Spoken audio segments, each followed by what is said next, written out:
everybody, it's Amanda, Brett's wife, and welcome back to the History of FMW, where we are in episode 35. We are going over the first half of 2008 this time.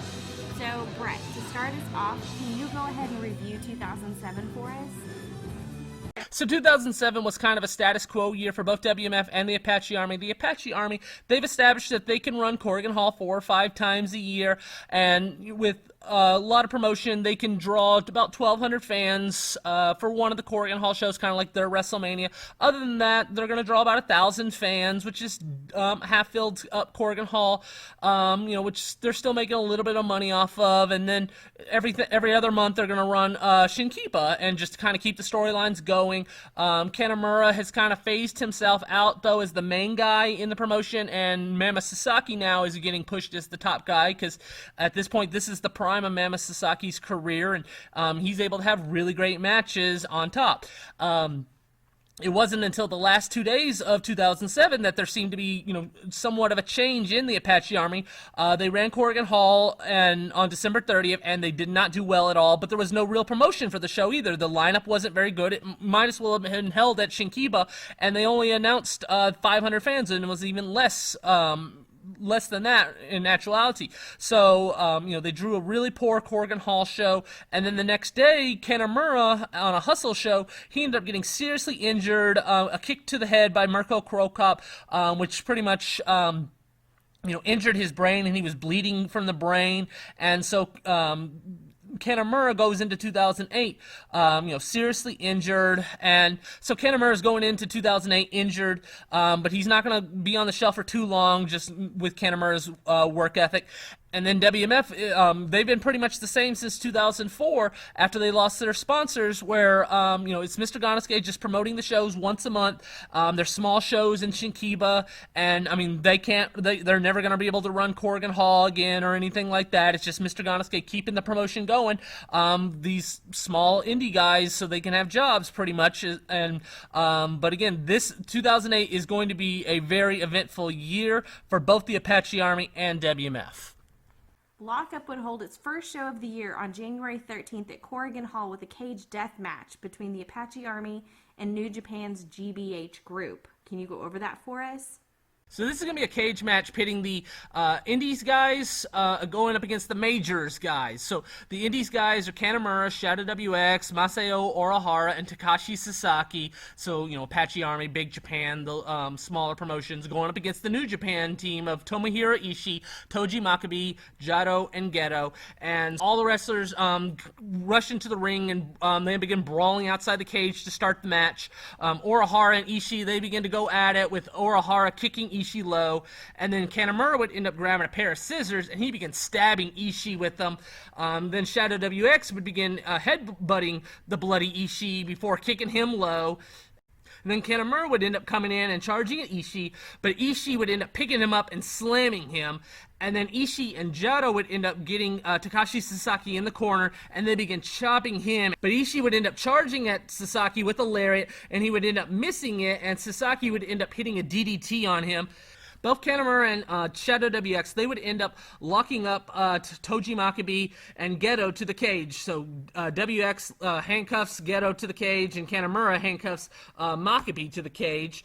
And then they would end up setting Ishii on a table, with Kanemaru climbing to the top of the cage and delivering a dive off the cage, sending Ishii through the table. And then Orihara would then wrap a chain around Jado's neck, while Kanemaru would continue to punch Ishii. Kanemaru would then begin punching Ishii in the forehead when Makabe would be able to get himself free from that being handcuffed to the cage. And so Makabe frees himself and ends up lariating Kanemaru. And then Kanemaru would try to escape the cage, but Ishii would end up grabbing Kanemaru and hitting a brain buster off the cage for the win. Ishii then gets on the mic and states that he has earned himself a WWE title shot now that he's pinned the Apache Army boss. And then Kanemaru gets upset hearing that and shoves Ishii, and both sides began brawling until Mama Sasaki would end up coming into the ring, and Sasaki would agree to a match with Ishii for the next lockup show on February 24th at Corrigan Hall. The Apache Army would hold their first show of the year on January 14th at Shinkiba, with Mammoth Sasaki defending the WEW title against Tetsuhiro Kuroda. What happened during that match? So before the WEW title match between Mammoth Sasaki and Tetsuhiro Kuroda even begins, Tomohiro Ishii attacks Kuroda backstage and brings him out, throws Kuroda into the turnbuckle, and throws Kuroda in the ring, and Ishii begins beating on him when Mammoth Sasaki would end up running to the ring and making the save for Kuroda, clearing Ishii out of the ring. Kuroda's all bloody and beaten from Ishii, but Kuroda still wants to have a match with Mammoth Sasaki. Mammoth Sasaki not thinking that Kuroda is fit to have a match with him now that, Ishii's been attacking him. Well, Kuroda would begin slapping Mammoth in the chest, and the referee would just ring the bell. Kuroda wants the match still, regardless. So Mammoth would end up kicking Kuroda down, and Tetsuhiro Kuroda would end up coming back and hitting Mammoth with a lariat. But Mammoth would end up coming back with a lariat of his own, and then hit the 29 years old on Kuroda, but Kuroda would be able to kick out. Kuroda would then try for another lariat, but Mammoth would end up ducking it, and Mammoth would try to suplex Kuroda, but Kuroda would end up reversing it and hitting a German suplex on Mammoth.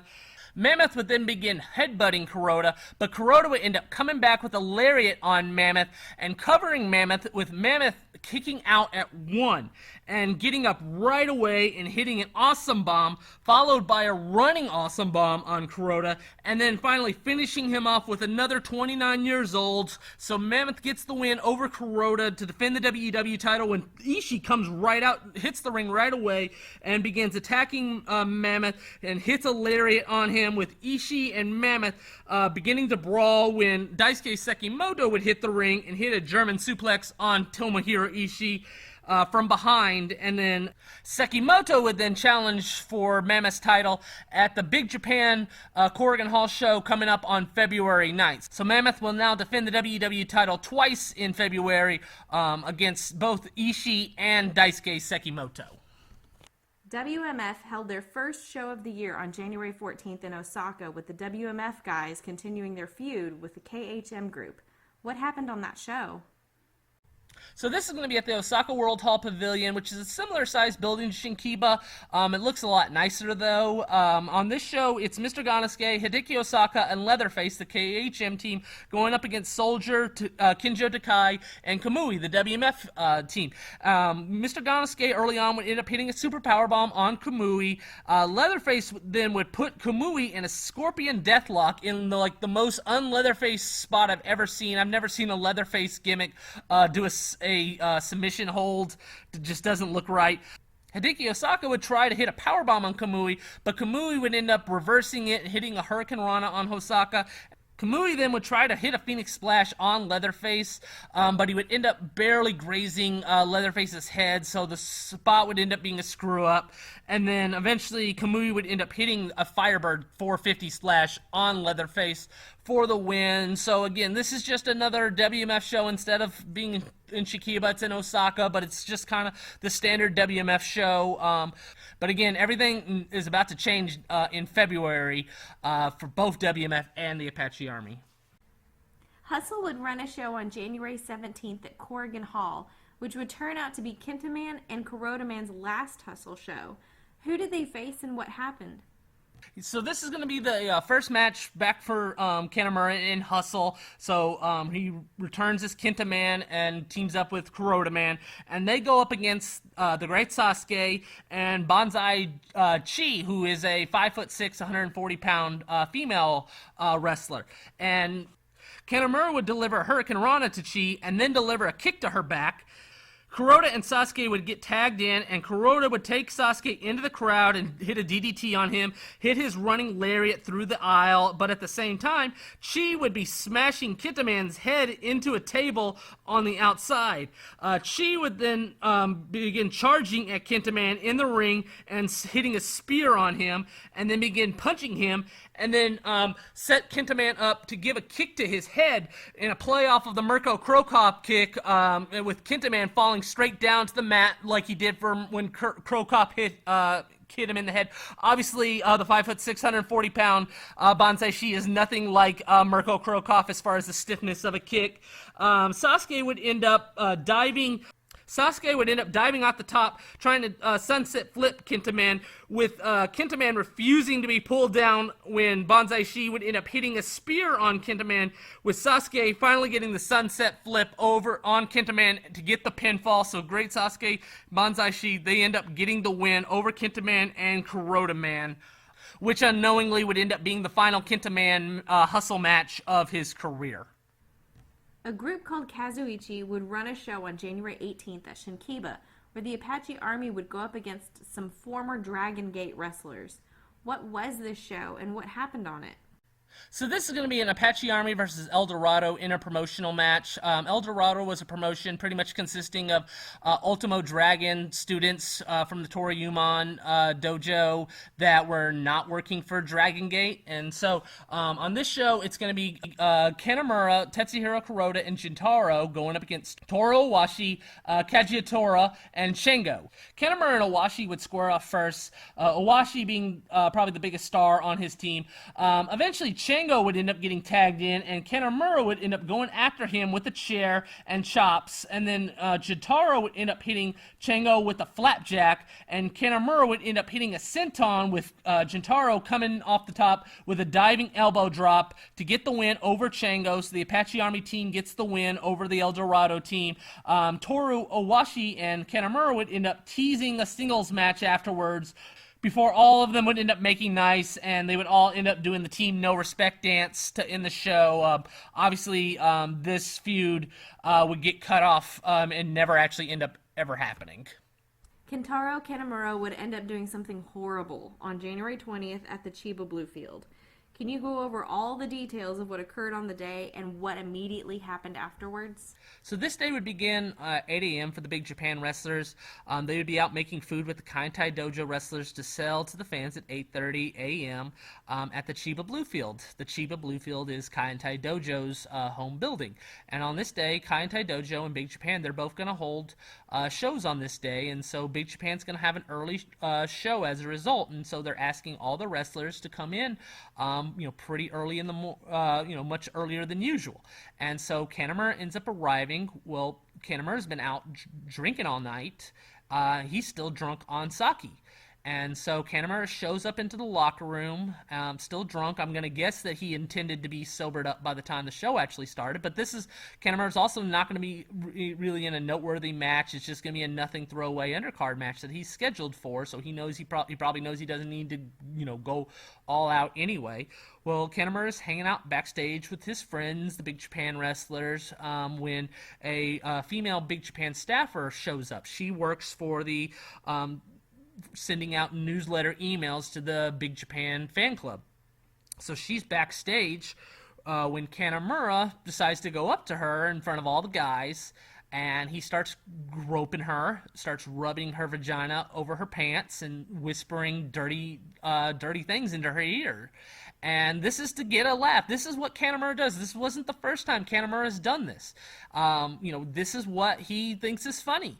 And also kind of, his type of perversion. And so he's doing this to get a laugh out of everybody, and she gets really upset by this. So she ends up walking out, and, Kanamura doesn't think anything of it. He just did it to make a laugh, and, like I said, there's definitely some definitely a perverted side to Kanamura. And so he doesn't think anything of it. He goes to the ring. He teams up with Yusaku Obata, his, young boy student. And they go up against Jintaro and Toshihiro Tsuyoshi. And again, it's a throwaway match. Kanamura ends up defeating Tsuyoshi and ends up thinking nothing about what happened earlier. Well, then the woman would end up going to Big Japan president Eiji Tasaka afterwards and telling him what Kanamura had done to her. Well, he would just blow her off and not act like he was going to do anything about it, and pretty much it's the boys will be boys, okay? Too bad. Well, she would end up Well, then she would threaten to go public about what Kanemaru had done to her, with Tosaka telling her that that's not going to be good for anybody if she goes public. Just leave it alone, forget about it. It was no big deal. If you go public, it's going to affect your life. It's going to affect us. It's not, nobody wins. So, just leave it be, okay? So she ends up leaving this meeting really upset over what the Big Japan president is not willing to do, not side with her at all over the fact that she was pretty much, sexually assaulted by Kanemaru, getting groped and embarrassed and humiliated in front of other wrestlers on top of it. Mammoth Sasaki would defend his WEW title once again on February 9th at Corrigan Hall at Big Japan against Daisuke Sakimoto. Can you go over the match and what it resulted for Mammoth Sasaki? Yeah, so Mammoth Sasaki and Daisuke Sekimoto, they had a rivalry in 2006 in the Apache Army promotion. They had a series of matches with both of them trading wins. Well, now it's 2 years later, and both guys have kind of risen up the ladder in both promotions. Mammoth now is the WEW champion. Sekimoto now is one of the top guys in Big Japan and has a reputation now as a great worker. Both of them, they end up charging right at each other at the start of the match, and they begin going at it with one another. They begin exchanging lariats to each other, trying to knock the other one down. Sekimoto would eventually hit a German suplex on Mammoth, with Mammoth leaving the ring, and then Sekimoto would end up going after him and hitting a tope on Mammoth outside the ring. They would begin striking each other to the outside until Sekimoto would end up throwing Mammoth into the seats, with Mammoth getting up right away and going after Sekimoto and hitting a lariat on him, followed by hitting a running lariat off the apron to the outside on Sekimoto. And then they would get back in the ring and begin chopping the hell out of each other. They would exchange hard lariats to one another again, with Mammoth managing to hit Sekimoto with one. But they would exchange hard lariats again, with Mammoth managing to hit Sekimoto with one, but they would both end up falling down to the mat afterwards. Mammoth would end up getting up and hitting a powerbomb on Sekimoto. And then they would both get up and go back to their corners and charge at each other again. Mammoth would then try to hit the 29 years old on Sekimoto, but Sekimoto would manage to escape and chop block Mammoth's leg and then deliver a deadlift suplex on Mammoth. Mammoth would then try for another 29 years old again, and this time he would hit it successfully, but Sekimoto would spring up right away and hit a German suplex on Mammoth.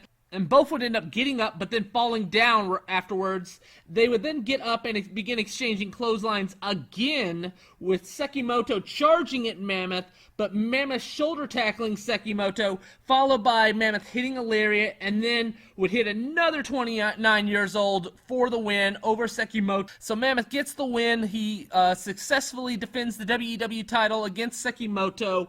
Mammoth afterwards would help Sekimoto up, and the two would hug afterwards. And this was a great match. Mammoth now is getting a reputation finally as a great worker. He had that great death match against Jun Kasai back in October at Corrigan Hall, and now he's having an awesome strong style match against Sekimoto. So Mammoth now, there is some type of draw to him, and now it's like, hey, when you see Mammoth and having a WWE title match, you're going to see a great match no matter what type of style it's going to be. The public at this point still doesn't know about what Kanemaru did weeks earlier in Chiba, so he works an Apache Army show on February 11th at Shinkiba. What ended up happening on the show? So Gentaro and the Winger are the WEW Tag Team Champions at this point, and they're going to defend the titles against Takashi Sasaki and Yuko Miyamoto on this show. Gentaro and Sasaki would shake hands before the match, but before they would even tie up, Gentaro would attack Miyamoto, and he would take him into the crowd, and he would end up knocking Miyamoto down the bleachers of Shinkiba. Sasaki and the Winger would go at it, with Sasaki hitting a tornado DDT and giving a right kick to the Winger's head. Gentaro would come in and stomp at Takashi Sasaki's head when Miyamoto would charge down the ramp and flip over the top rope, hitting Gentaro. Miyamoto would then hit a moonsault. but the winger would end up grabbing Miyamoto and rolling him up, followed by Jintaro jumping over and delivering a jackknife cradle on Miyamoto for the 3 counts. So Jintaro and the winger defend the WEW Tag Team titles, and Sasaki and Jintaro would shake hands afterwards. So their feud that lasted all 2007 pretty much is now over, and they're now back on friendly terms. And then Nosawa and Masada would end up jumping Jintaro and the winger afterwards and busting open Jintaro. And so Nosawa and Masada, they want the next shot at the WEW Tag Team Championship. And then the main event is Kentaro Kanemaru, Mama Sasaki, and Kaientai Dojo's Kazuma going up against Daisuke Sekimoto, Shadow WX, and Kaientai Dojo's Kinjo Mashimo. Mammoth and Sekimoto would begin exchanging chops to one another, and then Kanemaru would end up coming in and begin striking Sekimoto in the face, but would end up getting power slammed by Sekimoto after charging at him. And then Shadow WX would come in and hit a lariat on Kanemaru, and then follow that up with a brainbuster on Kanemaru for the win. And so this was kind of the standard Apache Army Shinkiba show. Nothing really too much stands out, but things are about to blow up for both Kanemaru and the Apache Army. WMF would hold a show on February 17th at Shinkiba where the KHM group would end up disbanding. Can you go over the show and what happened? So the opening match to this show would be Mr. Ganosuke and teaming up with Yasu Urano going up against Minio Fujita and Hideki Osaka. So it's KHM versus KHM. Well, Mr. Ganosuke would end up coming in and hitting a very bad-looking super powerbomb on Fujita. And then Ganosuke would eventually hit a powerbomb on Fujita, but as soon as he hits that, the 20-minute time limit would expire. Afterwards, the group would all declare that they were going to be ending, so there would be no more KHM. Ganosuke and Hosaka would end up announcing that they were leaving WMF, so that they were not going to be wrestling anymore. It's going to be a total focus on the youth movements. So Ganosuke and Hosaka, who at this point are 15-year-plus veterans, they're not going to be on the shows anymore. It's going to just be about the younger wrestlers. And then the main event is going to be WMF teaming up with Kaientai Dojo, going up against WMF and Kaientai Dojo, when Soldier and Yuji Hino take on Joe and Kamui. And Kamui would go to the top, but Hino would end up knocking him off and into Soldier's arms, and then he would hit the Styles Clash on Kamui, and then Hino would end up picking up Kamui, and Hino's a lot smaller at this point than he would become. He would end up just tossing Kamui around like a rag doll, and then hitting a powerbomb on him for the win. And so Hino and Soldier get the win. So WMF right now, like I said, is going to be completely focused on the youth movement. The whole promotion is going to be just based around Soldier, Kamui, and Minio Fujita. There's not going to be any real storylines or heels in the promotion. It's just literally going to be just to show off the young wrestlers here going forward. Yeah, so the female staffer, she would end up sending out an email to the Big Japan fan club telling everyone what Kanemaru had done to her, about how he had harassed her. And, she had just gotten to the point where she didn't trust Tosaka to do anything about it, and Tosaka had no intent on doing anything about it, and so she took things in her own hand, and so she sends that out, and Tosaka finds out about that, and he ends up bad-mouthing her. He goes to the public and starts talking bad about her, what she did, how he's upset at her after hearing about this. Siding with Kanemaru, kind of the boys will be boys. Who is she, to make these claims against Kanemaru? Well, this comes out and it irates the Big Japan fan club and all the fans that hear about this. They are so upset hearing about how he is siding with Kanemaru on this after what Kanemaru had done to her. And so there is big-time backlash against Tosaka after this, and he has to quickly backtrack. And then Tosaka would end up having a press conference apologizing about what he had done earlier and announcing that he was suspending Kanemaru. And he would announce on February 19th that he was suspending Kanemaru from Big Japan. Well, then this incident would end up going mainstream, which is the worst case scenario for Big Japan and Kanemaru. It gets reported on the news, on the television. It gets reported in the newspapers. Non-wrestling fans are hearing about how this wrestler sexually assaulted this female staff member. And so this is, like I said, the worst case scenario for Big Japan and Kanemaru. They're getting so much blowback for how they handled it and what Kanemaru did. They end up having to announce, shortly after they announced that they were just going to suspend Kanemaru, that he's now suspended indefinitely, which would turn out to be suspended for life. So Kanemaru now is banned from Big Japan, pretty much because of how horrible Big Japan handled it, and how now it's mainstream. And then Kuroda would end up holding a press conference apologizing for what Kanemaru had done and announcing that Kanemaru, he's going to hold his own press conference on February 20th. Kanemaru would hold that press conference on February 20th in Tokyo with Kuroda. What did he say to the public? So Kanemaru in his press conference would state, "I'm sorry for having caused such a disturbance. I apologize to Big Japan, Apache Army, and the fans of the professional wrestling community. Number one, I want to apologize from the bottom of my heart to the woman who has been damaged by my act. I'm sorry. I want to extensively accept responsibility and to apologize from the bottom of my heart. I will exercise self-control in active participation of pro wrestling until this problem solves itself. All my matches in all promotions have been canceled. Although there is no telling whether I can meet my victim in the future, I want to apologize no matter what form it may be. Even if it becomes a formal criminal accusation, I will accept it obediently." The woman would end up filing charges against Kanemaru, and police action would end up being taken. The Apache Army would then announce that their February 22nd show would be their last. So things have blown up now. Kanemaru now is radioactive. Nobody can touch him. Nobody can book him. The backlash should be too strong. He is not worth that of what he's bringing to the table at this point. And like I mentioned, to make matters worse now, the sponsor of the Apache Army, because of because this promotion is Kanemaru's, all the dealings are through Kanemaru. The sponsor goes, I'm not going to lose all my money on promoting a show based around Kanemaru, his promotion. I'm pulling out. And so the Apache Army get that news right away, and now the Apache Army announced they're going to have to close. They don't have the money to continue going. On top of that, Go Ito ends up losing his job, and he ends up, this is pretty much the end of Go Ito in professional wrestling. He had been just backstage working and booking on the Apache Army promotion. He is out, and he has never pretty much heard from any FMW wrestler after this. It's been 11 years, and no one still has heard about Go Ito. And I wanted to mention this also. I'm sure Kanemaru was very apologetic and very sorry over, what had happened. But that's, like I mentioned, that's who Kanemaru is. He does things like that. He has a lot of wrestlers do not like him. Jun Kasai, he announces that he wants to never work with Kanemaru ever again. Like, he is super upset. I mean, again, Kanemaru had his own enemies because of his personality and how he act already. And now you add in the fact that he is now, sexually harassing the girl, and it's getting mainstream attention and everything.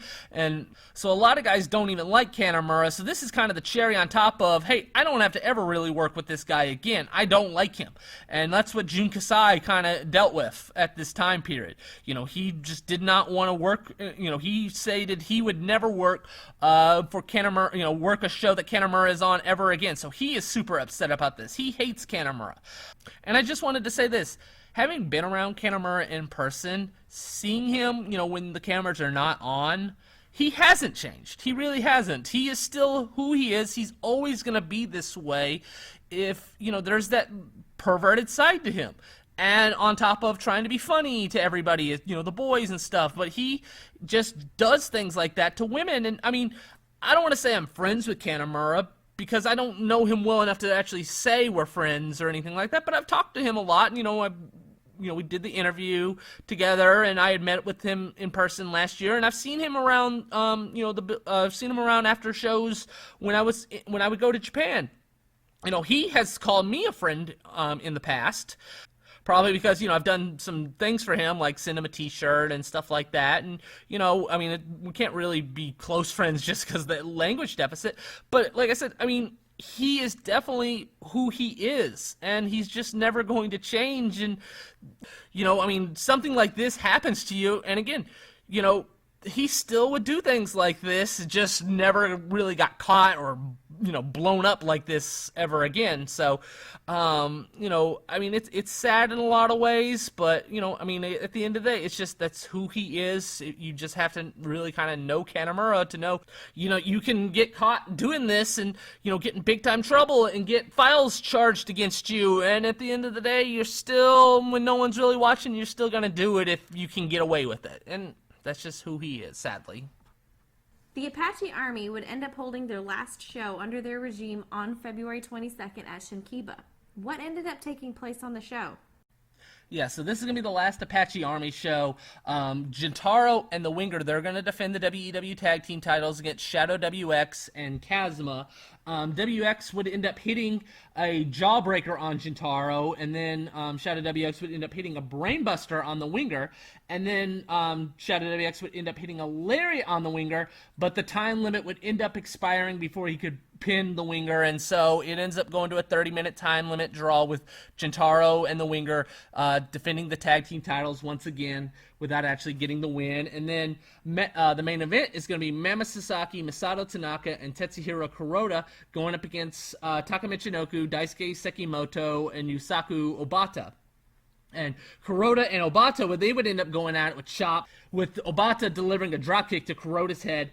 Tanaka would end up getting tagged in, and he would hit a frog splash on Obata, but Obata would manage to kick out, and then Mama Sasaki would come in, and Obata would knock him off his feet before tagging Takashi Sasaki in, who would go right for a kick to the head, but Mammoth would end up catching Sasaki's kick and picking him up for a spider bomb, followed by Mammoth hitting a 29 years old on Takashi Sasaki to get the win. Kuroda then would get on the mic and state that he was heartbroken over the Apache Army closing down, his home promotion, and he would get very upset over this. Mammoth would then get on the mic and apologize to everybody over everything that's happened. They would all speak about the actions of what had happened afterwards backstage, with the sponsor announcing that the promotion was officially closing down because of what Kanemaru had done. So as of right now, there's no intention of the Apache Army ever running again. Can you go over what happened on the lockup show on February 24th at Corrigan Hall? So the main event of this show is going to be Mama Sasaki defending the WEW title against Tomohiro Ishii. Ishii had earned this shot back in November, defeating Sekimoto, and is finally now getting a shot at the title. Mammoth would end up holding up his Apache Army jacket before the match to show respect to the promotion, after having just closed down 2 days earlier. Mammoth and Ishii would end up exchanging chops and strikes to one another to start the match. They would begin exchanging headbutts then afterwards. Mammoth would end up shoulder blocking Ishii and sending him out to the ring, and would end up diving off the apron with the clothesline onto Ishii.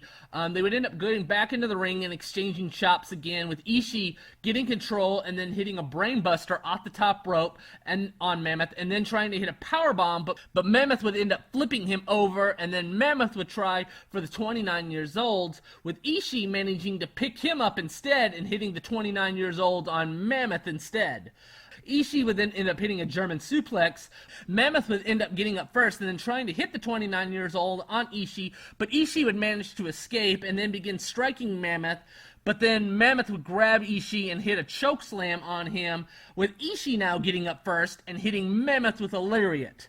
Then Ishii would end up trying for a brainbuster off the top, but Mammoth would end up choke slamming Ishii off the top turnbuckle instead, and then Mammoth would hit the 29 years old, followed by a lariat, and then another 29 years old on Ishii for the win. So this is another awesome match between the two, and again, Mammoth now has successfully successfully defended his WWE title again in another great match. And so again, Mammoth is getting this reputation as like this Haas worker. You know, the style he's wrestling, he can wrestle any style. He's having these strong style matches with Ishii and Sekimoto that are awesome. He's having the death match. He can do anything. So right now is probably the prime of Mammoth's career and the highest his reputation has ever been as far as a top level worker. So things are going great right now for Mammoth, other than his home promotion closing down because of a sexual harassment scandal. Kanemaru would hold another press conference on March 11th in Tokyo. What would come out during this press conference? So Kanemaru would announce that back on March 2nd, 9 days earlier, he had settled out of court with the woman to avoid going to trial for sexual harassment. This would lead to Kanemaru getting the chance to talk to the woman, where he would describe it as a reconciliation between the two. And, you know, it's just one of those things where she just wants it all over with. She doesn't want to be going to trial and dealing with, you know, the media attention. And, you know, Kanemaru just wants this all to go away. And so, you know, like I said, she accepted the settlement that Kanemaru had given her. Kanemaru would have nuclear do not touch heat right now with all promotions. No promotion is willing to touch Kanemaru or book him, and he's under the impression that he's not going to be working for at least 6 to 12 months here because of all this, and everything needs to settle down, and right now it's still just too hot for anyone to touch Kanemaru. Kuroda would then hold a press conference on March 21st in Tokyo. What would he end up announcing? So Kuroda announces that he's going to promote his own show on April 17th at Shinkiba. And this show's going to have Apache Army and Big Japan talent on it. It's basically to continue the Apache Army where it left off, and, you know, to get guys like Shinjuku Shark and Yusaku Obata, you know, working again. He doesn't want, you know, this just nothing to ever happen with the promotion. He wants to continue his home promotion to keep going. So he announces that, you know, on April 17th he's going to run a show, but Kanemaru is not going to be on this show out of the fear of upsetting any future sponsors that he might have, as he wants to continue the Apache Army. He doesn't want it to close down. He's going to look for a sponsor or something like that to promote the Apache Army name so that the promotion can keep going. But, you know, booking his friend Kanemaru on it is not going to work right now, because like I said, Kanemaru is going to result in any sponsor pulling out of any show he's on. Big Japan would begin to push Yuko Miyamoto as one of their top stars. Who would he face, and what kind of match would happen on March 24th at Corrigan Hall? Yeah, I talked about last episode how Yuko Miyamoto had this awesome match against Takashi Sasaki, a scaffold death match where the main event at Corrigan Hall, where Miyamoto was really kind of pushed up to the top in Big Japan. Now, you know, just how politics and just how Japan works, Miyamoto is still just too young into his career where Big Japan's not going to, like, push him at the top, or, you know, make him champion after just 4 years into the business. But because of how over he got during that match, and just in general, just, you know, he's having great matches overall across the board in Big Japan. Big Japan now has decided that, you know what, we're going to book Miyamoto long term.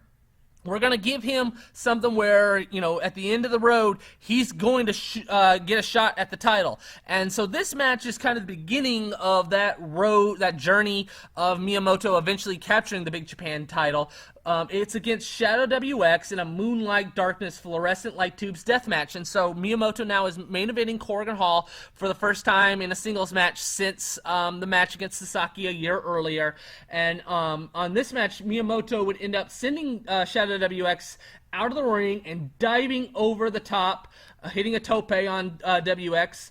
Miyamoto would then pull out a basket of lemons and begin shoving it against Shadow WX's forehead, which is all cut up, and then sending Shadow WX into a light tube board, and then hitting a double knee, breaking a light tube across Shadow WX's chest, with Shadow WX just no-selling that, ripping off his shirt, and then Shadow WX would end up hitting a powerbomb on Miyamoto on a light tube board, and then sending Miyamoto into the ropes, with Miyamoto coming back and hitting a handspring elbow, and then hitting a moonsault on Shadow WX while holding a light tube, and then Miyamoto would charge at Shadow WX while holding a light tube, but Shadow WX would end up hitting a lariat, hitting the light tube, breaking it across Miyamoto's chest, and then hitting a brainbuster, and then follow that up with a lariat to get the win over Miyamoto. So Shadow WX gets to become the #1 contender for the Big Japan Deathmatch Championship. And like I said, Miyamoto, it's and just how Japan works. It's going to be a slow build, but at least it's in the cards right now that Miyamoto eventually is going to become one of the top guys and a future champion in Big Japan. Kanemaru would make a surprise announcement along with Masao Urahara on March 25th at a press conference. What would they end up announcing together? So Masao Urahara has always kind of been this rebel when it comes to the Japanese independent scene, and he announces that sponsors be damned, he's going to book Kanemaru for his Mobius show, his home promotion, on March 29th at the Shinjuku Face.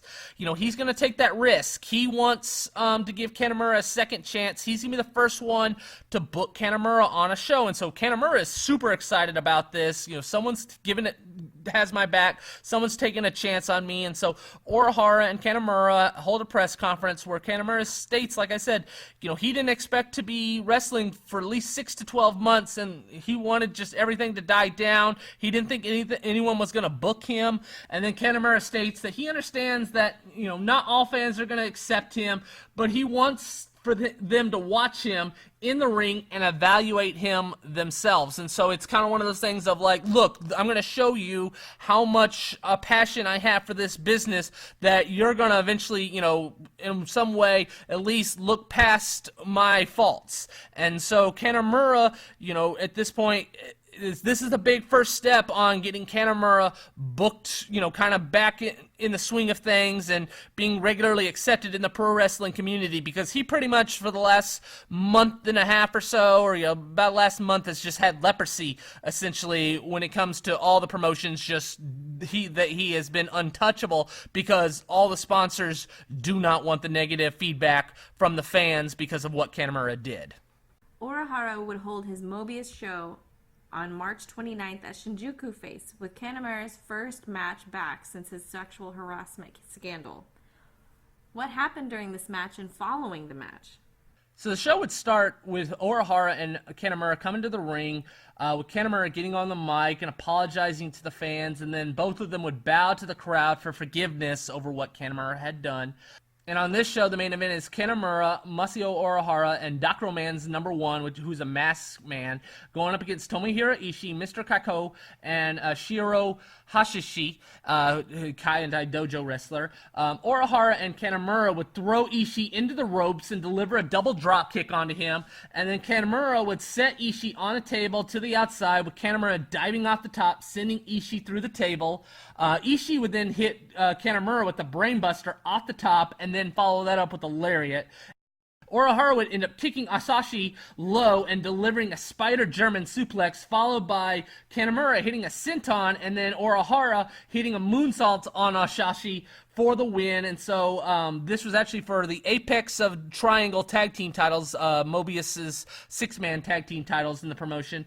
Kanemaru and Urahara would hug afterwards. Then the masked Dr. Man's #1 would end up attacking Urahara, with Dr. Man's #2, who was originally scheduled for the match, but before Kanemaru had been put in the match. So they're upset over Dr. Man's #2 getting pushed out for Kanemaru. So they attack Kanemaru and Urahara. There ends up being a Dr. Man's #3 joining in on the beatdown, when they would end up all taking their mask off, and it would be revealed that the Dr. Mans are Nosawa, Masada, and Takamura. So they're going to feud with Nosawa here going forward on the next show. And I just want to say also, Kanemaru at this point is super appreciative of Urahara. He really, really respects Urahara, and I mean, like I said, this means the world to Kanemaru that he is willing to give that Urahara is willing to give Kanemaru a shot here to prove himself to the fans, and again, just the first one to kind of make that step on getting Kanemaru back in the swing of things and getting booked. There would be a huge split between Masato Tanaka and Yoshihito Sasaki in April 2008, resulting in Sasaki leaving 0-1 forever. What ended up happening between these two? So I'm just going to give the details of what I know exactly happened. So Masato Tanaka had always kind of been known as a playboy, at least as far as the FMW wrestlers go, dating a lot of women. I know that with Kaori Nakayama, he was dating her in 2001.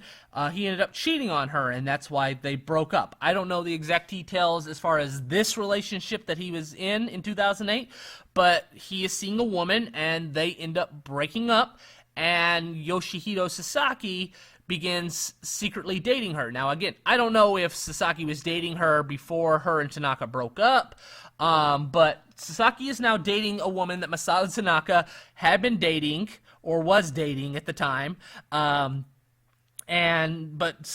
Sasaki doesn't know that Masato Tanaka knows this, that he's dating his either ex or current girlfriend.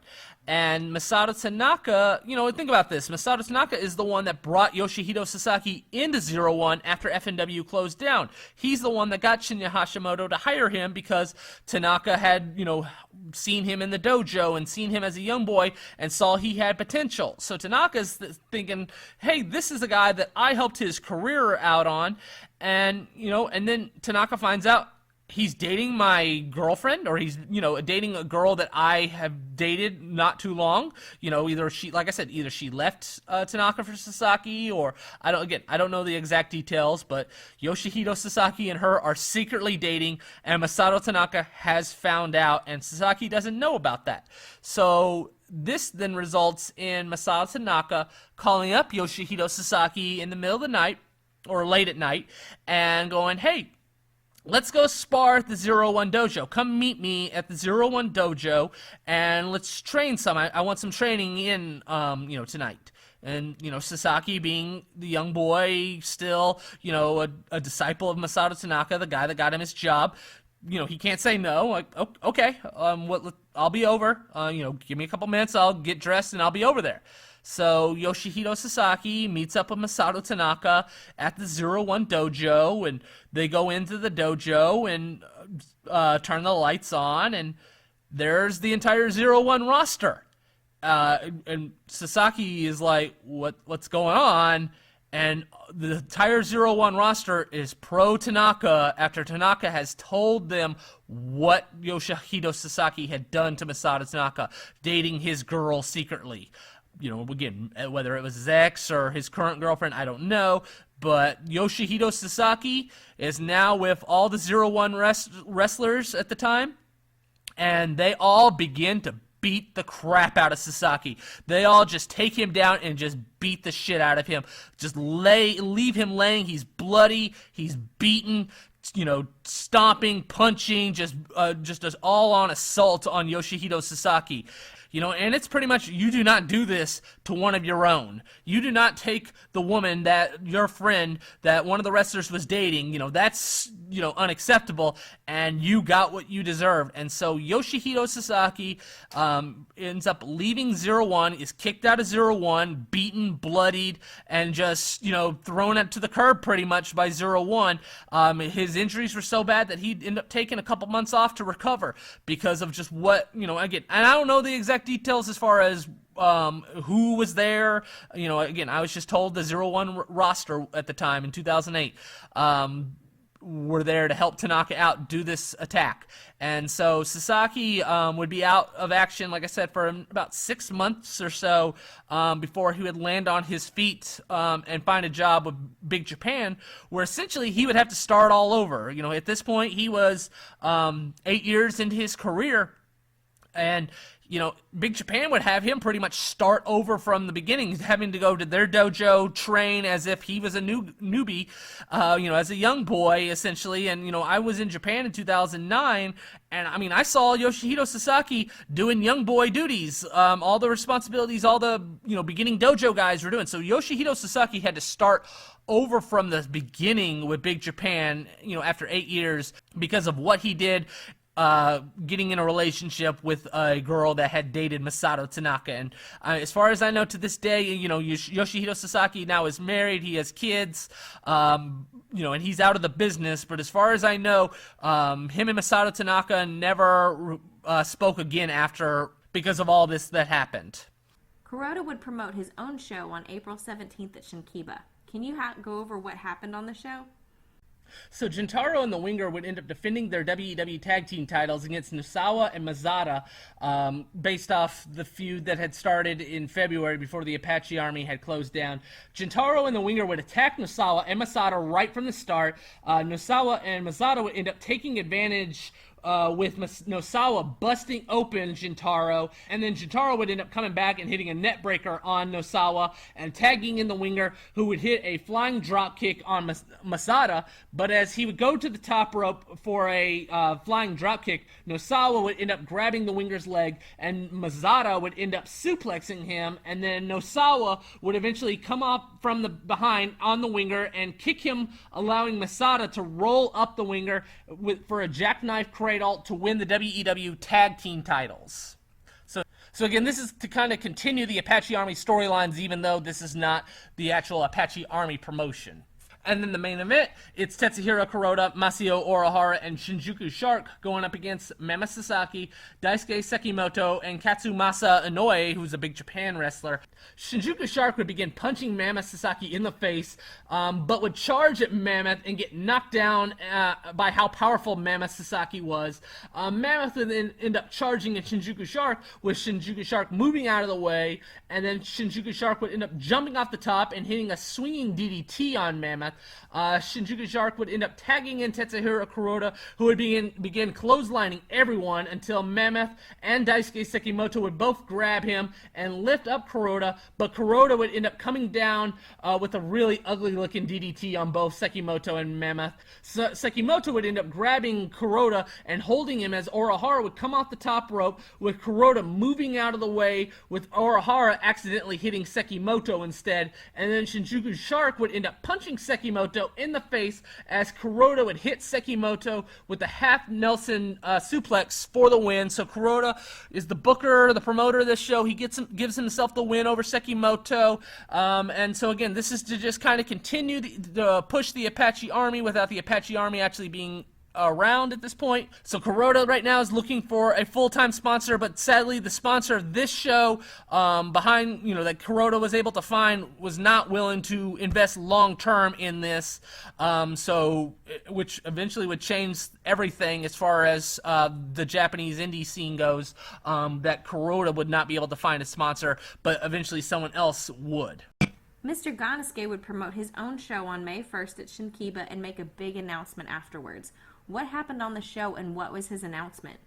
So this would be Mr. Ganasuke's first promoted show since November 2007, so it's pretty much been 6 months since he's promoted his last show.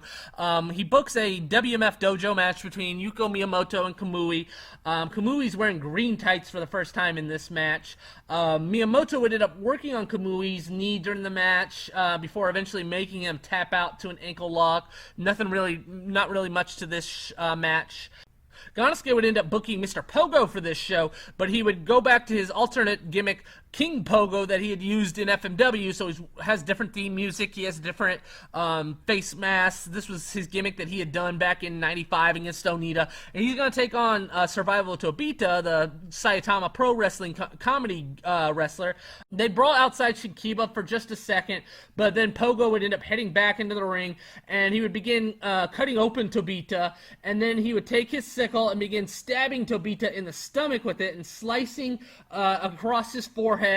Tobita would end up fighting back and charging at Pogo, with Pogo blowing a fireball that would end up right in Tobita's face. So this is a nasty looking spot of just how close the fireball was blown in Tobita's face. Pogo would end up wrapping the chain around Tobita and then throwing him over the top rope, and the referee would end up stopping the match to give the win to Mr. Pogo. Afterwards, Tobita would go after Pogo, and they would end up brawling to the outside before Pogo would head out to the locker room outside Shinkiba to get away from Tobita. The semi-main event is Gran Hamada versus Minio Fujita. Hamada would keep the match to the mat the whole time, grabbing Fujita and eventually placing him in a Fujiwara armbar to get the win. There's really nothing to this match at all. Like I said, it's grounded and on the mat the entire time. The main event is Mr. Ganasuke and Yasu Ureno going up against Takashi Sasaki and Mama Sasaki. So it's going to be both Apache Army guys, Takashi Sasaki and Mama Sasaki, getting booked for this show. Takashi Sasaki's first time getting booked on a Ganosuke show. Ureno, quick story about him. I haven't really talked about him too much. So he, besides being in WMF, he actually had wrestled in the FMW at the very end. He had started up in Kaitai Dojo, and Taka Michinoku had asked for him to go to the FMW dojo and train there. And so Ureno had trained with Soldier and Happy Akeda and Garuda, and lived with them, while Mama Sasaki was pretty much the housekeeper of the dojo. And Mama Sasaki would torture Yasu Ureno. He pretty much would make Ureno strip nude and run laps around each building that FMW was running before the show would begin, and just one of those things of really, Ureno paid a lot of dues while working for the FMW dojo, mostly because of Mama Sasaki. And now Ureno's going to team up with Ganosuke, going up against Mama Sasaki and Takashi Sasaki. Ganosuke and Mammoth would start off by exchanging chops with one another. Eventually, Ganosuke and Takashi Sasaki would square off, with Ganosuke kicking Takashi Sasaki low and hitting a backdrop suplex on Takashi Sasaki. Ganosuke and Ureno would then end up sending Takashi into the ropes and hitting a double clothesline. Ganosuke would try to get Ureno to do the signature kiss spot and then drop an elbow that he always did with Kanemaru and Kuroda, but Ureno was not paying attention at all and would end up walking away, with Ganosuke having to grab Ureno and forcibly kiss him, and then making him drop the elbow on Takashi Sasaki. Ganosuke would then end up sending Takashi Sasaki to the turnbuckle, but he would climb to the top and hit Ganosuke with a flying drop kick. Ureno then would end up grabbing Takashi Sasaki's leg to prevent him from making the tag, but Takashi Sasaki would end up hitting Ureno with an enziguri and then tagging in Mama Sasaki, who would hit both Ganosuke and Ureno with clotheslines. Mammoth would then end up coming at Ganosuke, but they would both end up hitting each other with clotheslines 3 separate times before both would end up falling down to the mat, and then they would both end up tagging in their partners, Ureno and Takashi Sasaki, but Ureno would end up quickly hitting Takashi Sasaki with an enziguri and then tagging Ganosuke right back in, and then Ganosuke would end up hitting a flying dropkick and then a praying powerbomb, and then eventually trying to hit a Fire Thunder on Takashi Sasaki, but Takashi Sasaki would end up escaping, and then Takashi would end up trying to kick Ganosuke in the head, but Ganosuke would move out of the way and roll him up for a Ganosuke clutch. Mama Sasaki would end up coming into the ring and breaking up the Ganosuke clutch by kicking the referee to make him stop the count, and then Mammoth would end up going for an awesome bomb on Ureno, but Ureno would end up delivering a Hurricane Rana on Mammoth, and Ganosuke would end up hitting the ring and clotheslining Mammoth outside the ring. Ureno then would help Ganosuke hit a super powerbomb on Takashi Sasaki, with Ganosuke then trying for another powerbomb on Sasaki as Ureno would climb to the top, but Mammoth would end up rushing in and booting Ganosuke in the face and grabbing Ureno and throwing him off the top rope. Mammoth then would hit Ureno with an awesome bomb and then hit a lariat, followed by Takashi Sasaki hitting a right leg kick and then Mammoth hitting Ureno with a 29 years old for the win. And so the Mama Sasaki Takashi Sasaki team get the win. Afterwards, Ganosuke would shake Mammoth and Takashi Sasaki's hand, and then address the crowd and eventually announce that he plans on retiring from wrestling at the end of the year. So he's about to turn 40 in June, and at this point his body is hurting. He wants to rest up, and he feels like wrestling's a young man's sport, and hitting 40, it's time for him to retire. So Ganosuke is now going to pretty much have a retirement tour here going forward the rest of the year before holding a retirement show in December. Kanemaru would end up appearing at an Atsushi Onita press conference on May 2nd in Tokyo. Why did he do this, and what ended up happening?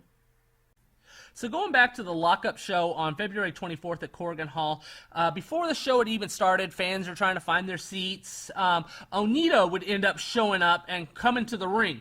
He gets on the mic and he calls out Choshu. He wants Choshu to come to the ring. and Choshu would end up coming to the ring with Onita dropping a letter for Choshu to read. And the letter would state that Onita had considered the war between him and Choshu over with, and Onita wants to form a tag team with Choshu instead.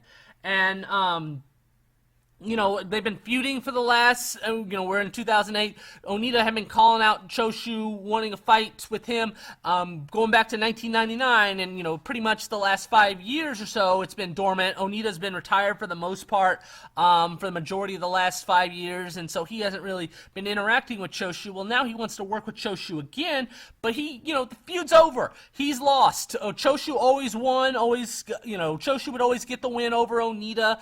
The closest Onita really came to getting a win over Choshu is when he threw a fireball in Choshu's face when he had Tenryu in a Scorpion Deathlock, and this allowed Tenryu to get the win over Choshu. That was the closest that Onita was ever going to actually get a win over Choshu. Otherwise, Choshu, destroyed Onita in 2000 at the Yokohama Arena. Well, now Onita wants to work with Choshu, but he's not going to work with Choshu in a competitive way, because there's at this point the feud's over, but hey, Onita's thinking is, hey, I can work with Choshu, I can form a tag team with him. And so Onita asks for Choshu to be a partner with him. Choshu would end up not necessarily accepting Onita's request, but agreeing he would align with Onita. And so Onita can work with Shiro Koshinaka going forward, who's a part of Choshu's group, but Riki Choshu himself doesn't necessarily want to team with Onita, not just yet. Onita then would be asked by the media about Kanemaru and the whole sexual harassment incident, with Onita telling the media that he thought Kanemaru was a disgrace and an embarrassment to pro wrestling with what he had done. Kanemaru would end up reading about this in the paper, reading Onita's words, and would get really upset about this, that it would come from Onita of all people. Onita then holds a press conference on May 2nd where he's announcing that he's now aligned with Riki Choshu, and he's going to team up with Shiro Koshinaka at the next lockup show. Well, Kanemaru, wearing a Tweety Bird t-shirt, ends up attending this press conference and sitting right next to Onita. Onita would state that he stand by his comments that he made about Kanemaru in the paper. Kanemaru then gets up and grabs Onita and tells Onita, you have no room to talk about anything. You have your demons as well. The whole, he's had 30 mistresses and all the women he's slept with, and, everything that Onita has done. Pretty much Kanemaru saying you can't throw rocks inside a glass house, essentially. Onita then gets really upset and would end up slapping Kanemaru in the chest, and then Onita would make the challenge to Kanemaru to find a partner to go up against him and Shiro Koshinaka at the next lockup show. So Kanemaru now, again, with Orihara booking him for the Mobius show, Kanemaru now is no longer untouchable. Still not, a lot of sponsors don't want him on the show, but Riki Choshu has convinced his sponsors that Kanemaru is okay to book, so Kanemaru is going to be on this next show. He needs to find a partner. He's going to take on Onita and Koshinaka at the next lockup show. Orihara would promote another Mobius show on May 8th at Shinjuku Face with Kanemaru on the show. Can you go over the main event of the show? So on this show, it's going to be Kanemaru, Masao Orihara, and Dick Togo defending the Apex of six-man tag team titles against Nosawa, Masada, and Takamura after they had attacked the Kanemaru Orihara team back in March. Kanemaru would end up sending Masada through a table early on in the match to the outside, and then Kanemaru would eventually get busted open, and Nosawa would begin punching that cut, resulting in blood dripping all down Kanemaru's face. Eventually, Takamura would charge at Kanemaru, who would catch Takamura's arm and deliver a DDT, followed by Orihara hitting a spider bomb on Masada, and then Orihara would end up hitting a moonsault on Masada for the win to successfully defend the Apex of Triangle six-man tag team titles, when the Dockermans and another masked tag team would end up attacking Kanemaru and Orihara. So obviously this is a different set of guys wearing the Dockerman's mask than the previous March show where it was Nosawa and Masada and Takamura. But I don't have any information as far as Kanemaru and Orihara defending the Apex of Triangle six-man tag titles again for the rest of the year. Takashi Sasaki would hold a press conference with a big announcement on May 10th. What did he end up announcing to everyone? Yes, so Takashi Sasaki announced that he has found a new sponsor that is willing to restart up the Apache Army. So the Apache Army is going to start back up as a promotion starting on June 13th at the Shinkiba First Ring. Both Kuroda and Sasaki were looking for sponsors long-term for the promotion.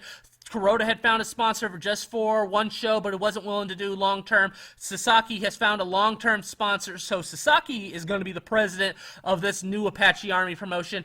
And Takashi Sasaki also announces that he's going to challenge Mama Sasaki for the WW title on the June 13th show. As well as they're going to change logos, so instead of a A with a war bonnet, it's going to be a skeleton with a war bonnet instead. 666 would hold a show on May 11th at Shinkiba. What ended up happening on this show?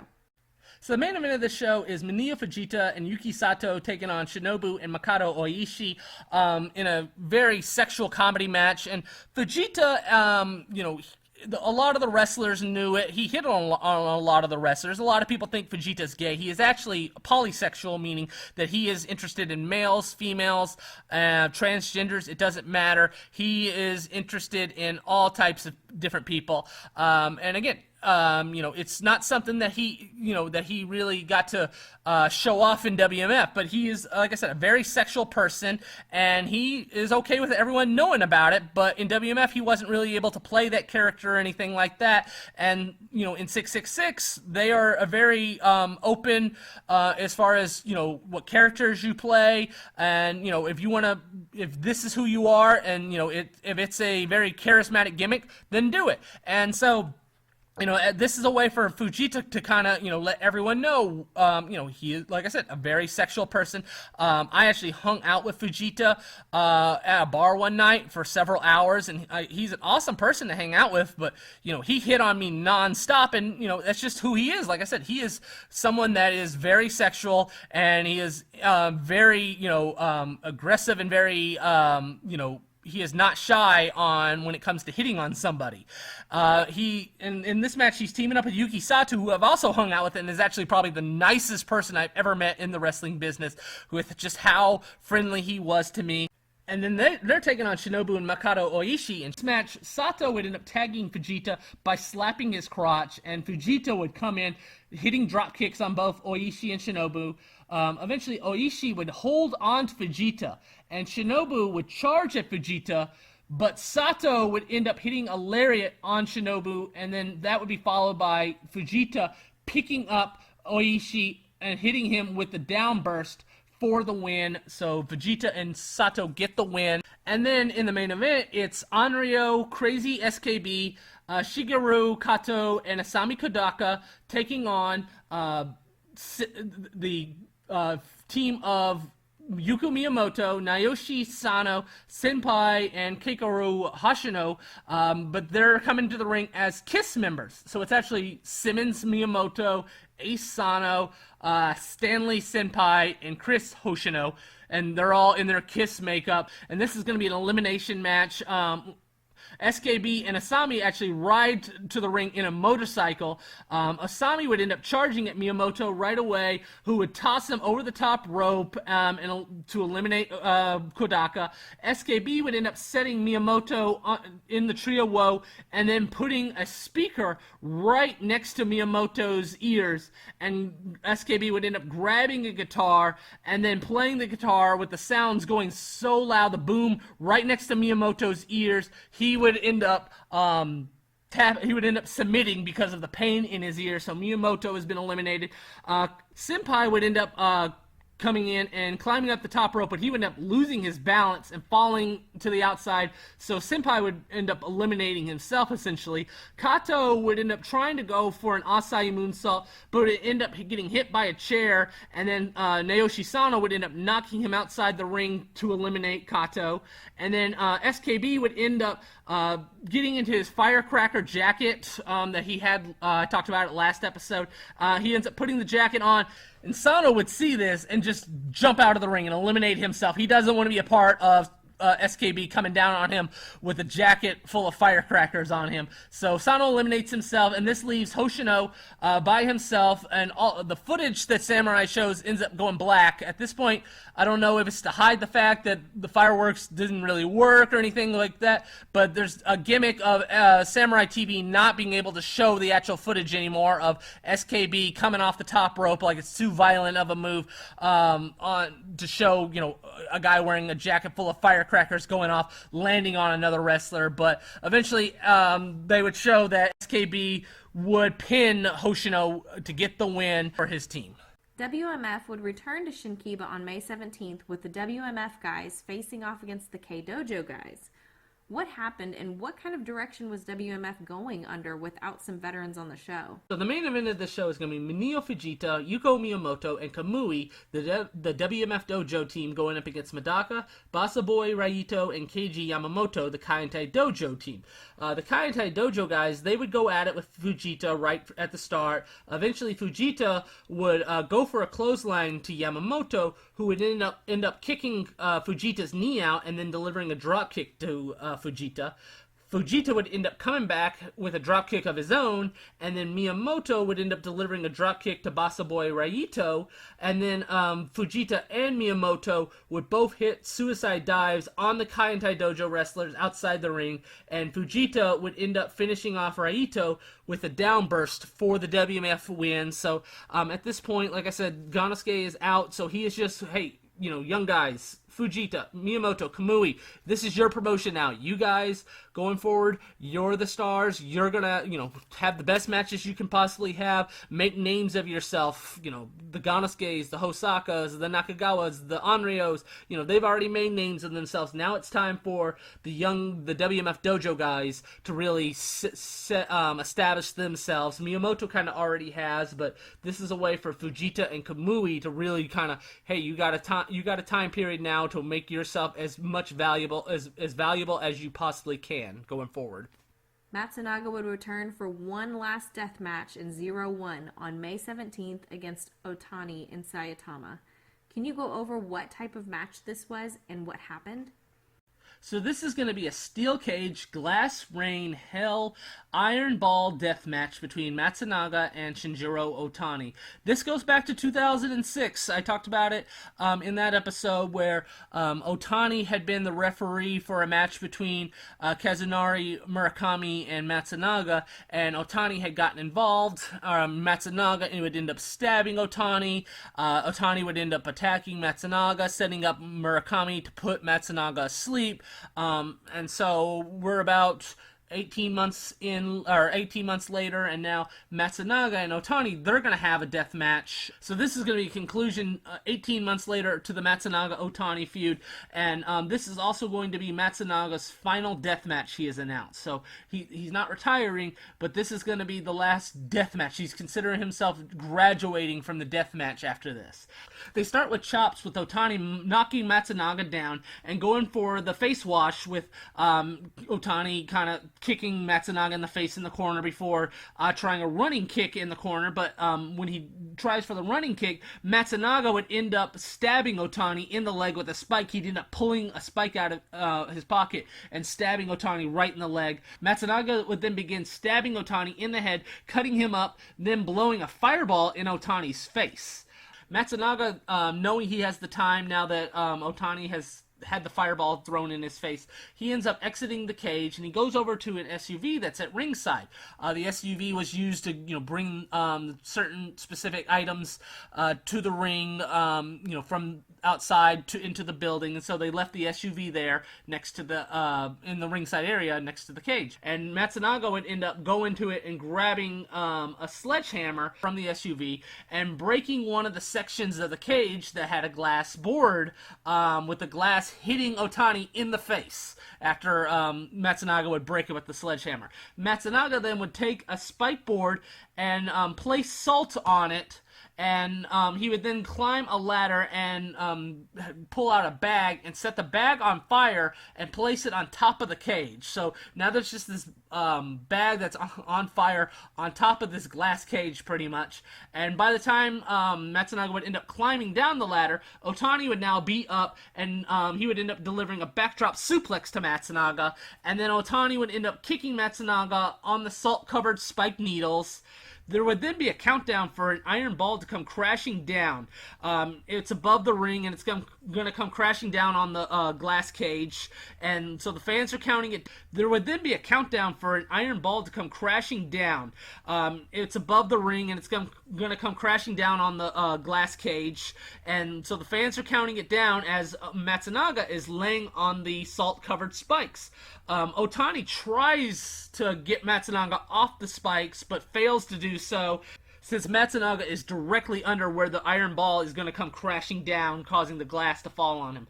So Otani tries, he can't do it. Eventually the iron ball does come crashing down above the cage glass board, with the bag of fire that Matsunaga had set also coming down, all on top of Matsunaga. Otani would then cover Matsunaga for the win, and afterwards Matsunaga would end up getting up and leaving with the fans chanting his name. And like I said, this is his final death match. It's not necessarily good by any means, but it's a creative death match, just with all the different gimmicks. And this is probably something that if Onita had done in the 90s in FMW, probably would have came off better, probably would have put more money into it, or maybe, tried everything out, got the kinks out before doing it. Like I said, this was creative, but not necessarily a good match, and it's literally just there for the glass to come crashing down on Matsunaga as the key spot. Lockup would hold a show on May 18th with Kanemaru returning to the promotion. Can you go over the show?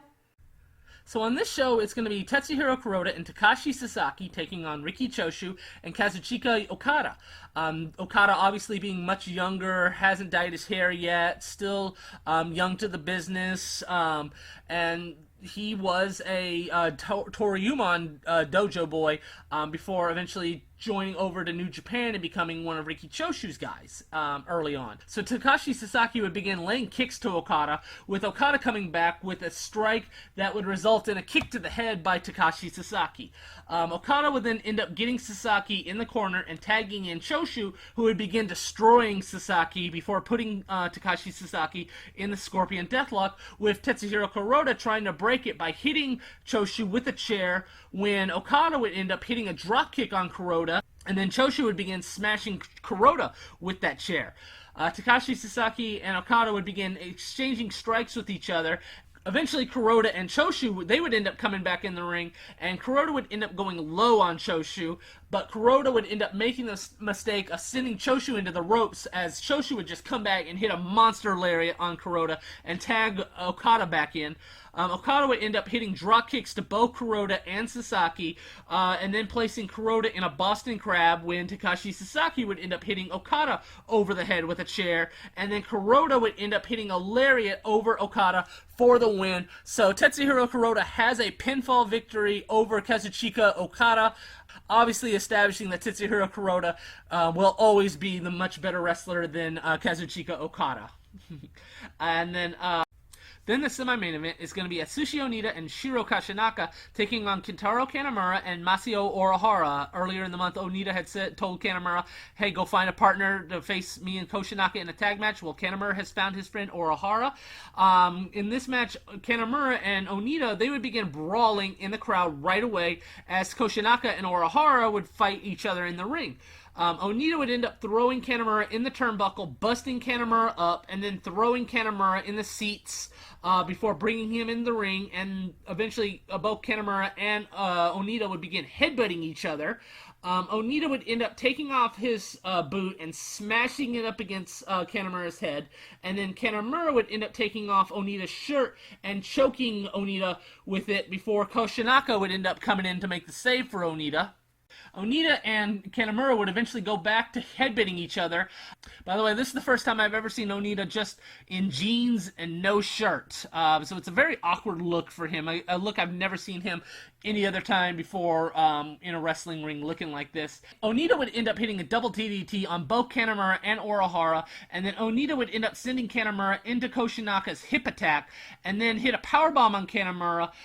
Kanemaru would end up coming back and trying to hit Onita with the chair, but Onita would end up kicking him and then smashing the chair over Kanemaru's head, then spitting green mist into Kanemaru's face with the referee watching, so the referee would DQ Onita right away. Eventually, Koshinaka would end up hitting Kanemaru in the head with the chair to send him out of the ring. Onita and Kanemaru would end up getting back in the ring and continue to headbutting each other before finally everything is cleared out. So, this is just to continue the feud. They're gonna fight again in July. Right now, this is the main feud Kanemaru has after returning from his sexual harassment scandal. He's gonna be feuding with Onita. Then the main event is going to be Mammoth Sasaki, Dick Togo, and Jintaro going up against Tomohiro Ishii, Jado, and Gedo. So it's going to be the Apache Army going up against the GBH group. Mammoth and Ishii, they would square off with chop exchange right away, and then they would exchange shoulder blocks before squaring off face-to-face. Eventually, all 6 wrestlers would end up brawling around ringside before Jado and Gedo would end up coming back in the ring and taking off the turnbuckle pad, and then throwing Dick Togo into the turnbuckle without the pad, ribs first, injuring his ribs. Ishii, Jado, and Gedo would then take turns working on Dick Togo's injured ribs. Eventually, Togo would end up hitting Jado and Ishii with a double DDT and make the hot tag into Mammoth, who would hit a double lariat on both Jado and Ishii. Mammoth and Ishii would then square up again, with Mammoth going crazy with strikes to Ishii, as they would both end up double clotheslining each other. Eventually, Jintaro and Gedo would end up tagging in, and Jintaro would hit a diving elbow drop on Gedo, and then hit a sweet chin music on him, followed by Dick Togo hitting a lariat on Gedo. And then Jintaro would try to roll Gedo up with his own Gedo clutch, but Ishii would end up picking up Jintaro and dropping him down with a brainbuster, followed by Jado hitting a super power bomb on Jintaro, and then Ishii would end up hitting a brainbuster with Gedo coming off the top rope and hitting the Superfly Splash on Jintaro for the GBH win. Mr. Ganasuke would have a unique comedy match in Ice Ribbon on May 20th at the Ice Ribbon box in Saitama. What did Ganasuke have to do with Ice Ribbon, and what happened in the match? So I've talked about in previous episodes how Mr. Ganasuke had began working for other independent promotions outside of WMF. He'd been working for Guts World. Earlier, he'd been working for Union Pro. Well, now he's going to start working for Ice Ribbon, and especially now that he's no longer working for WMF as far as a wrestler goes, he's just promoting the shows. Now he has time, and he wants to train also. He's no longer training. The WMF dojo having closed down, is no longer training the men, so now he wants to continue training. So Emi Motokawa, who was a former FMW wrestler, reached out to him, and had just started the Ice Ribbon promotion, which was a very small new promotion. A lot of the girls that were working for the promotion were in the 9, 10, 11 age bracket, so they were very young. So Ganasuke begins training these girls and also begins working for the promotion. And so on this show, it's going to be Mr. Ganasuke and Masahiro Takanishi, 2 men going up against Emi Sakura and Cherry. Emi Motokawa now going by the name Emi Sakura. And so in this specific match, Ganasuke and Takanishi, they dress up as females in this match. So they're actually, they come to the ring in cheerleader outfits, and Mr. Ganasuke is actually going by the name Miss Genko. Takanishi is going by Masaako Takanishi. Ganasuke and Takanishi, they end up, in their cheerleader outfits, they end up jumping Sakura and Cherry. Like I said, there's no ring, so they're just wrestling on a mat in this match. Sakura would end up lifting Ganasuke's skirt and begin and spanking him, and then Ganosuke would try to pick Cherry up for a Fire Thunder, but she would end up lifting Ganosuke's skirt and then hitting him with a Shining Wizard, and then tagging in Emi Sakura, who would end up jumping off a chair that's in the crowd as kind of the turnbuckle, and since there's no ring, and she would end up getting the pin over Miss Genko, Mr. Ganosuke, in this comedy tag match. So like I said, this is just for something Mr. Ganosuke to do, since he is no longer wrestling for WMF to give the younger guys a shot. He's now helping out the Ice Ribbon promotion as a wrestler and a trainer. The Apache Army would return on June 13th at Shinkiba. Can you go over the top 2 matches on the show? So this is going to be a restart of the Apache Army promotion, now with Takashi Sasaki under control. He's going to be in charge of the promotion. They found a new sponsor. This show, it would have some interest with the crowd. It would announce a sellout crowd of over 350 fans for the show, so the fans are interested in seeing what this new Apache Army is going to look like. All the wrestlers would come to the ring, and they would address the crowd. Mama Sasaki, Takashi Sasaki, they would talk to the fans and tell the fans that this show, or this promotion, it's going to start fresh. This new Apache Army is going to be different than the old Apache Army. The semi-main event is going to be Jun Kasai going up against the Winger in a death match. Eventually, Kasai would end up unmasking the Winger and then cutting him open with a barbed wire bat, so the Winger's bleeding during this match. Eventually, the Winger would get a hold of the barbed wire bat and use it as a weapon on Kasai, but Kasai would end up getting the win with a Pearl Harbor splash with the barbed wire bat placed on the Winger as he would hit the splash on the Winger for the win. So Kasai gets the win after being out of action for 7 months to get the win. And then the main event is Mama Sasaki taking on Takashi Sasaki. In this match is going to be for the WEW title. Both Mammoth and Takashi, they would exchange lariats to one another. Eventually, Takashi would end up delivering a drop kick to Mammoth, sending him out of the ring. But Mammoth would end up picking up the win after hitting Takashi Sasaki with a lariat, and then finishing him off with the 29 years old to successfully defend the WEW championship. So again, Mammoth is on this run of just getting big wins, successful wins, defending the WEW title, and having good matches on top of that. Afterwards, Mama Sasaki and Takashi Sasaki, they shake hands, and then Mr. Ganosuke, he would end up appearing. He would show up with Tetsuhiro Kuroda. They would both come to the ring, and both Kuroda and Ganosuke would challenge Mama Sasaki and Takashi Sasaki to a tag match on July 17th at the next Apache Army show. So Mr. Ganosuke now is going to be able to work Apache Army shows. He's never been able to for the last 4 years after him and Kanemaru had that split that I talked about in the 2004 episode where, it's nothing official of what happened. They don't want to talk about it. But, there was some difference between Kanemaru and Ganosuke that they didn't talk to each other. They didn't interact with one another, and they ended up going their separate ways, with Ganosuke working WMF, Kanemaru working the Apache Army, and neither one could work on the same show as the other. Well, now that Kanemaru is gone, that opens up Ganosuke to start appearing for the Apache Army, which Ganosuke was a part of when it was just the Apache Army group before it became a promotion in 2004. WMF would hold a show on June 28th at Shinkiba.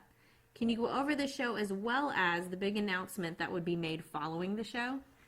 So now that Mr. Ganosuke can work Apache Army shows, that opens up Mama Sasaki to return to WMF. And so Mama Sasaki is going to return on this show to team up with Kamui. It's going to be his first time in WMF in nearly 3 years. They're going to team up to take on the team of Soldier and Garuda.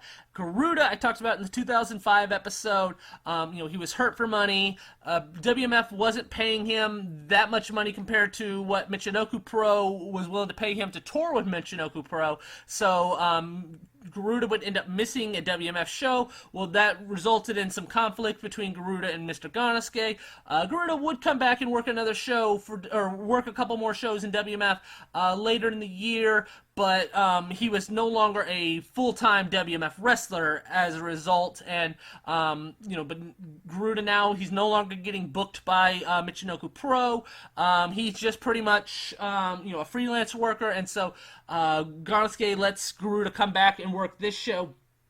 Kamui would end up sending Garuda to the outside and then climb to the top and hit a dive on Garuda on the outside. Mammoth would then take Garuda and then throw him into the crowd. And then Mammoth and Garuda would end up making it back in the ring with Mammoth hitting a chokeslam on Garuda, followed by Kamui hitting a moonsault and covering Garuda, but Soldier would end up making the save for Garuda.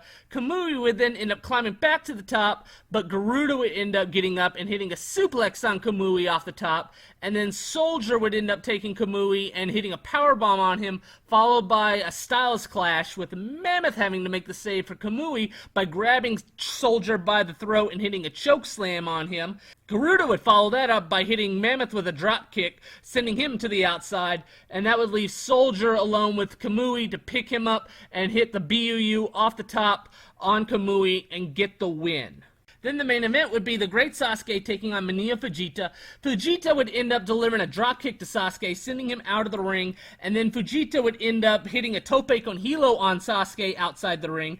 Fujita would then climb to the top, but Sasuke would end up knocking Fujita down, sending Fujita onto the apron of the outside. Sasuke would then dive off the top, but Fujita would move out of the way, so Sasuke would end up hitting the apron before falling outside the ring. And then Sasuke would end up coming back and delivering a dive, but missing a swanton on Fujita, which would allow Fujita to hit a German suplex, followed by a Hurricane Rana, and then a swanton bomb on the Great Sasuke. Sasuke would then try to strike at Vegeta, but Vegeta would end up catching his arm and rolling Sasuke up for the Ganosuke clutch, with Sasuke kicking out at 2. And then Sasuke would end up just kicking Vegeta and delivering a powerbomb to him, followed by climbing up to the top and delivering a drop kick to Vegeta in a cool looking spot. And then the Great Sasuke would end up hitting a Thunderfire powerbomb on Vegeta to get the win between the two. And then afterwards, it would be announced that WMF is closing down in August.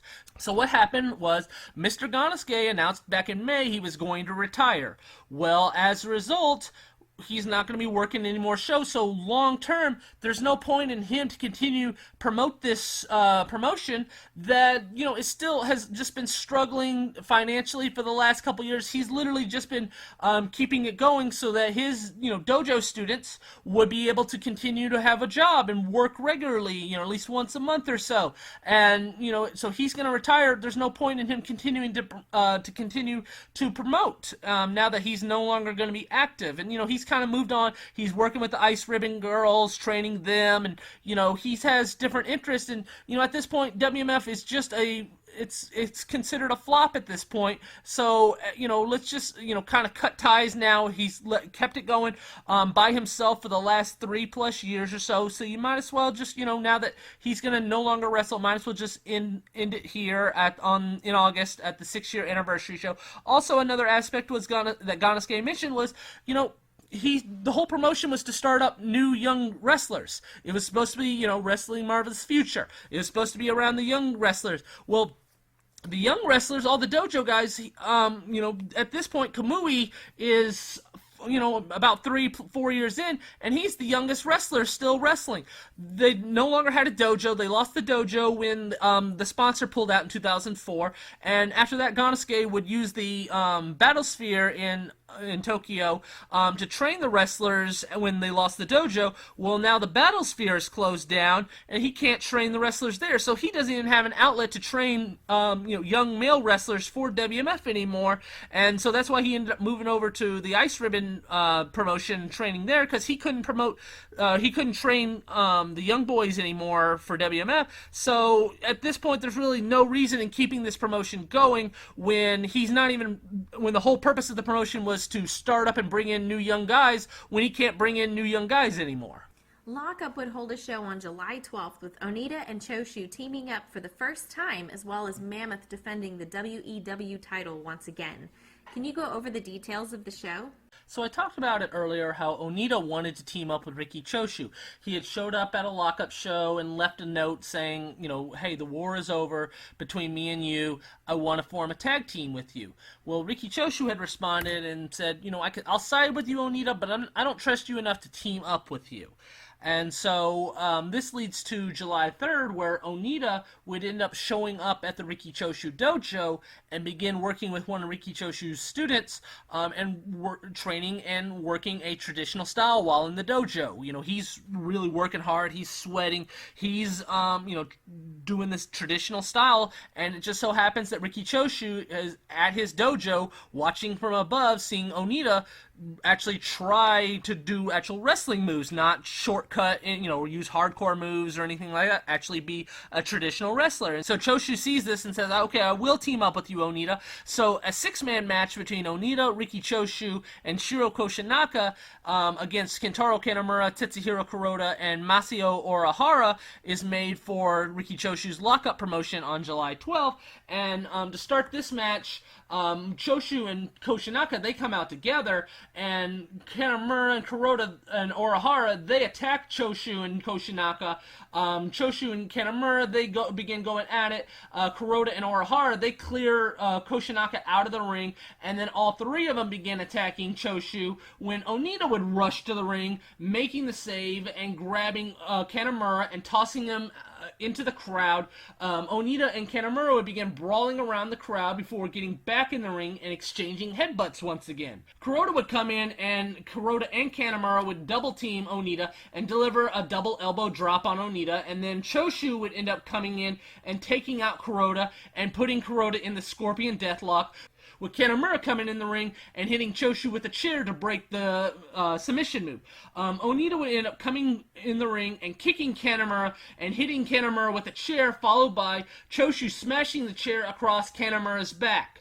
Koshinaka, and now a bloody Kanemura after being hit in the head hit over the head by a chair from Onita. Koshinaka and Kanemura square off, with Koshinaka hitting Kanemura with his hip attack, but Koshinaka would go to powerbomb Kanemura, and Kanemura would end up picking him up and dropping him.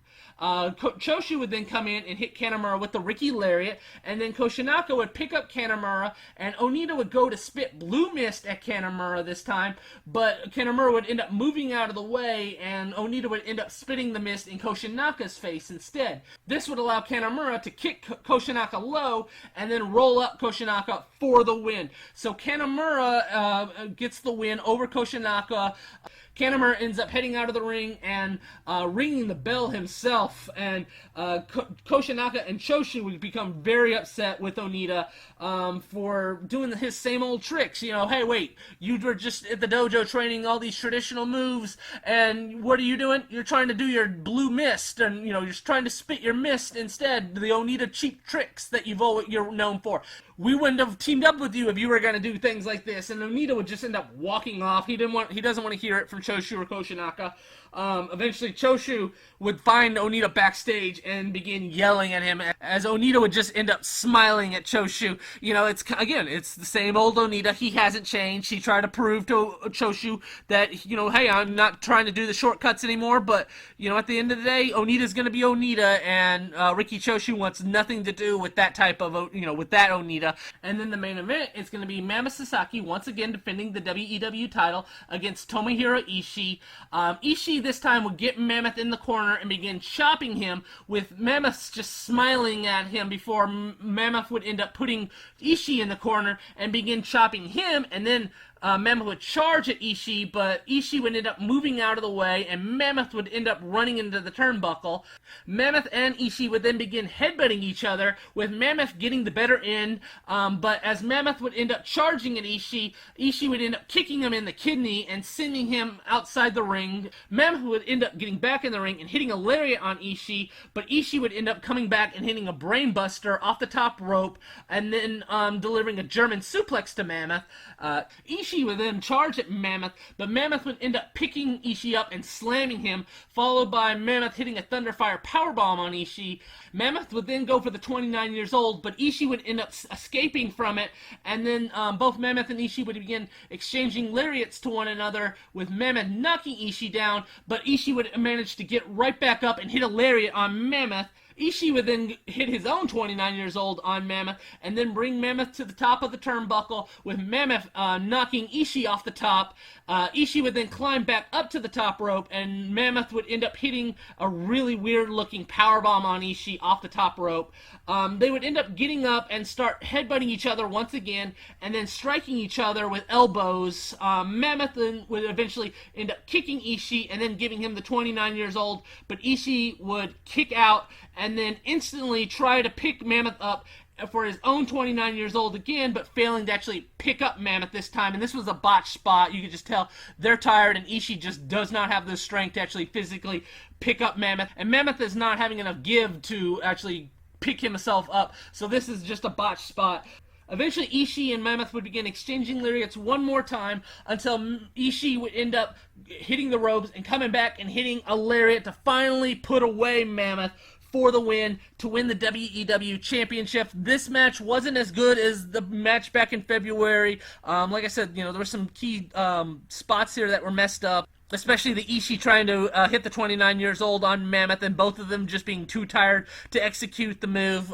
So like I said, this match was definitely a step below what Mammoth had been doing as far as top-level matches with top-level opponents. But now Tomohiro Ishii has won the WEW Championship. Mammoth's reign after about 10 months, or nearly 10 months, is over. But, like I said, Mammoth had really built himself up as champion. But going forward now, Tomohiro Ishii is going to be the heel, the New Japan heel guy, to carry the WEW Championship for the Apache Army guys to go after him and his title. Okay, Brett, remind everybody where they can find you at. You can find my website at bahufmw.com or fmwwrestling.us. I've been working on this website for 20 years. I have biographies of FMW wrestlers. I have results of the last 30 years. I have news reports of the last 20 years. I also sell DVDs and MP4s of everything from FMW to Freedom's shows in the last 30 years, anything in between, Apache Army, WMF. You can also find me on Twitter at BahuFMW, where I'll post anything news-related or anything that I find out about what's going on in FMW-related stuff, or any of the FMW wrestlers or Freedom wrestlers. You can also find me on Instagram at BahuFMW World, where I go through all my Japanese wrestling magazines and post pictures every so often, anything I find interesting. You can also find me on YouTube at BrettFMW, where I am posting all the videos of everything we're talking about on these episodes. I'm putting video to it and posting it on YouTube. That's Brett FMW. And then also you can find my Facebook group, History of FMW. Just type that in and ask to be a member, and I'll accept you. And I've posted all the History of FMW videos, all the music career FMW wrestler music videos I've made. Just anything miscellaneous with having to do with FMW or Freedoms, or anything that's interesting, I'll post on there as well. And that's pretty much it. Thank you again, everyone, for joining us. We'll be back next time to go over the second half of the very eventful year of 2008.